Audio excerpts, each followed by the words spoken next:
Сәлеметсіз бе? Менің атым Олег, және бұл бейнеде мен сізге постердегі чек статистикасымен қалай жұмыс істеу керектігін айтамын. Әкімші панелінде статистика чектері қойындысы бар. Онда сіз өзіңіздің мекемеңіздің барлық жұмыс уақытындағы барлық чектерін көресіз. Мұнда сіз әр чектің егжей-тегжейін, чектермен жұмыс істеудегі мүмкін проблемаларды көре аласыз. Сондай-ақ оларды өңдеп, жоя аласыз. Бәрін ретімен анықтайық.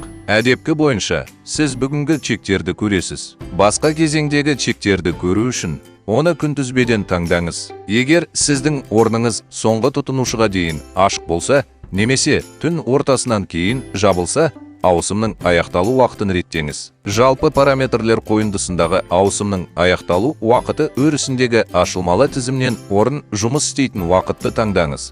Мысалы, таңғы 5-ке дейін. Сондықтан статистикадағы күндер күнтізбелік күндер бойынша емес. Таңғы 5-тен келесі күні таңғы 5-ке дейін бөлінеді. Сақтау түймесін басыңыз. Кез келген чек ақпаратын көрсету үшін бағандарды реттеңіз. Үстелдегі қонақтар саны, чек сомасы, салықтар, төлем әдістері және т.б. Жылдам іздеу арқылы тағамның аты немесе даяшының аты бойынша чектерді табыңыз. Мысалы, омлеттің қаншалықты жиі сатылатындығын және онымен бірге не тапсырыс берілетінін түсіну үшін, немесе қызметкерлердің жұмысын бағалау үшін. Іздеуді жеңілдету үшін санаттарды қолданыңыз. Егер сіз кассалық ауысымдарды қолдансаңыз және олар таңдалған мерзімде болса, чектерді сол бойынша сұрыптаңыз. Бұл ауысымдағы проблемалық чектерді табуға немесе ауысымдағы жұмыс нәтижесін талдауға көмектеседі. Сату тарихын көру үшін даяшыны таңдаңыз. Мысалы, қызмет көрсету уақыты бағанын қосу арқылы даяшының әр тапсырысқа қанша уақыт жұмсайтынын бақылаңыз. Есептік жазбаңызда бірнеше орын болса, біреуін немесе бірнешеуін таңдаңыз. Қолма-қол ақшамен, картамен, қосымша әдістермен немесе төлемсіз жабылған чектермен төлеу әдістерін таңдаңыз. Ашық, жабық, қашықтағы және фискалдық ұяшықтарды көру үшін күйді таңдаңыз. Немесе сүзгіңізді жасаңыз. Мысалы, чек сомасы $50 асады. Басқа қойындылардағы сияқты, осылайша кез келген сүзгіні жасауға болады. Егер сіздің мекемеңізде кем дегенде бір рет ықтимал қауіпті әрекеттері немесе ықтимал алаяқтықтары бар чек бұзылса, сізде тәуекел сүзгісі бар чектер болады. Ол тек аккаунт иесіне ғана қолжетімді, оны басқа қызметкерлер көре алмайды. Тәуекелді чектер чек кезінде қайта басып шығарылғандарды немесе чек басылған кезде басып шығарылғаннан кейін тапсырыс сомасын азайтқандарды білдіреді. Мысалы, тауарды алып тастау, жеңілдік қосу және оны толығырақ түсіну үшін тәуекел чегінің мәліметтерін ашып, тарих қойындысында сары шеңбермен белгіленген әрекеттерді табыңыз. Бұл ықтимал қауіпті әрекеттер. Тек әкімші ғана чек сомасын азайта алу үшін қауіпсіздік параметрлерін өзгертіңіз. Сипаттамада қауіпсіздік параметрлері туралы мақаланың сілтемесін қалдырамын.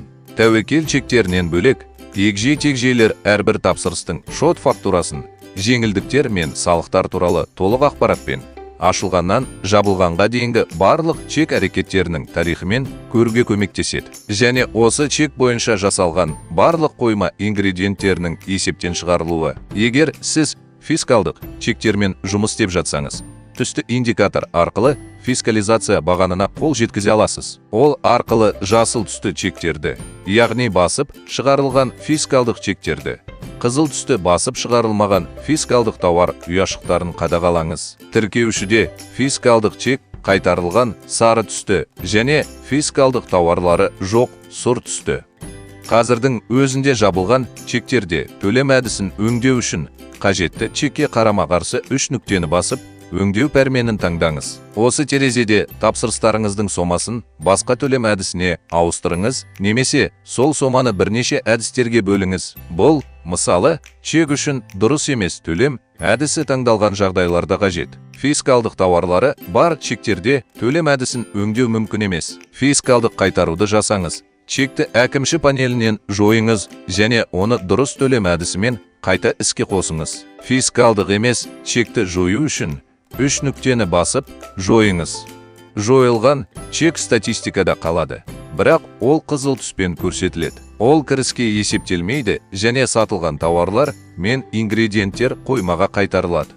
Фискалдық чекті алып тастау үшін сізге фискалдық чекті қайтарып, содан кейін оны алып тастау керек. Чектер тізімін Excel пішімінде жүктеп алу үшін экспорттау түймесін басыңыз. Мысалы, даяшы Еленаның тамыз айындағы чектерінің тізімін алғыңыз келсе, бетті сол кезеңдегі чектері бойынша сұрыптап, экспорттаңыз. Сіз тек чектер тізімін немесе егжей-тегжейлерін жүктей аласыз. Егжей-тегжейлі түсіру чектерде сатылған барлық заттарды көрсетеді. Беттің төменгі жағында таңдалған кезең бойынша статистиканың қорытынды тақтасы көрсетілген. Мұнда сіз чектер бойынша жалпы айналымды, сондай-ақ төлем әдістер бойынша айналымды көресіз. Жалпы және қалыпты айналымдар бойынша егжей-тегжейлі статистиканы көру үшін қосымша түймесін басыңыз. Салықтарды, азық-түлік дүкендерін және жалпы пайданы көру үшін төмен айналдырыңыз. Тексеру статистикасын жүйелі түрде бақылай отырып, сіз сатылымның егжей-тегжейлі статистикасын көресіз. Сондай-ақ, сіз әрқашан мекемеңіздегі барлық тексеру операциялары туралы хабардар болып отырасыз. Күндеріңіз